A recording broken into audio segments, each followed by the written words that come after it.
Kwa majina mimi naitwa Someni Mteleka, ninasimamia shughuli za utalii kwa TFS. Tukio la West Kili Forest Tour Challenge ni mojawapo ya matukio ambayo tunayatumia kwa ajili ya kuhamasisha utalii wa ndani. Ambapo kwa sasa tukio hili ni mojawapo ya matukio mengi ambayo yanafanyika kwenye misitu mingi, na takriban 80% ya watalii wanaotembelea kwenye misitu yetu ni watalii wa ndani.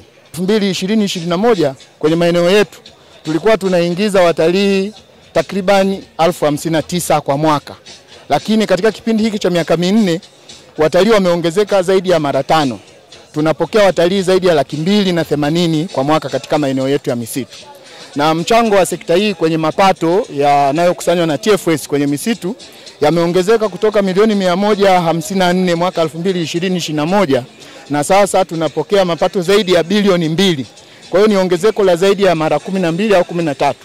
Na kwa mikakati iliyopo ya kujenga mazingira wezeshi, kujenga miundombinu na kuwa na matukio kama haya, tunategemea ndani ya muda mfupi ujao tutakuwa na ongezeko kubwa. Kwa kweli mabadiliko ni makubwa. Tulianza kidogo na sasa tunazidi kuboresha na tunapata ushauri mbalimbali kutoka kwa watu, na tunapozidi kuboresha watu wanazidi kuongezeka. Kwa hivyo tunaamini kabisa kwamba kile tulichokiona mwaka jana sio kile ambacho tumekiona sasa hivi, na pia sio ambacho tutakiona mwaka unaofuata.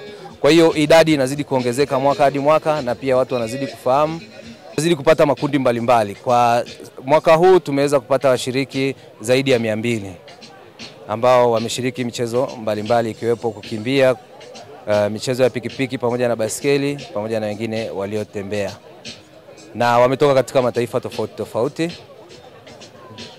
Kwa hivyo kila mwaka tunazidi kuboresha. Ninachoweza kuambia Watanzania wenzangu ni kwamba tutumie fursa. Mheshimiwa Rais ametuhamasisha sana katika filamu zake za Royal Tour kufanya Watanzania tusione utalii ni kwa ajili ya watu wa kutoka mbali. Sisi wenyewe tunatakiwa tutalii. Tunakuja hapa kama alivyosema mgeni rasmi hapa, tunakuja kujifunza, tunakuja kuburudika na tunakuja kupata elimu juu ya masuala mbalimbali ya uhifadhi, utalii, lakini pia uwekezaji. Kwa hiyo kikubwa ni kuomba Watanzania ambao wako jirani na maeneo haya West Kilimanjaro waweze kuja kutalii na kujifunza na kuburudika, na hasa kwenye msimu ujao wa 2026 waweze kujitokeza kwa wingi. Kupitia hii West Kili Tour Challenge tunaendelea kuweka hamasa na kuunga mkono jitihada za serikali katika masuala ya uhifadhi pamoja na utalii kwa ajili ya kuendelea kutunza asili yetu kwa maana ya nature, lakini pia kuendelea kuweka swala la utalii katika hali iliyo nzuri zaidi, ikiwa ni pamoja na kuongeza pato la taifa, na mchango wa sekta ya utalii ni mkubwa katika pato letu la taifa. Lakini pia tunaendelea kutoa hamasa kwa wawekezaji. Tumeona leo hapa, tumeona michezo mbalimbali. Kwa pia sasa sekta ya michezo ikiambatana na utalii na yenyewe inaweka hamasa kubwa.